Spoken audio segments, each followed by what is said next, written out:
Pinupuri ka namin, O Diyos, Ama, Anak at Espiritu Santo.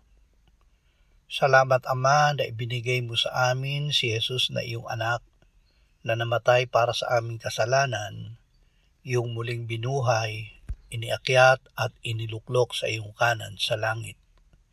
Salamat na ibinigay mo sa amin ang iyong banal na Espiritu, at sa pamamagitan niya ay ibinuhos mo ang iyong pag-ibig sa aming puso.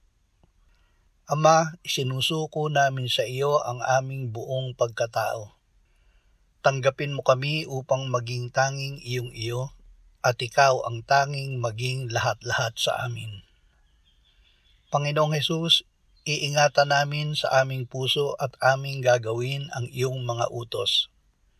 Manatili ka sa amin at panatilihin mo kami sa iyo. O Espiritu Santo, salamat na kami ay ginawa mong iyong tahanan. Amen.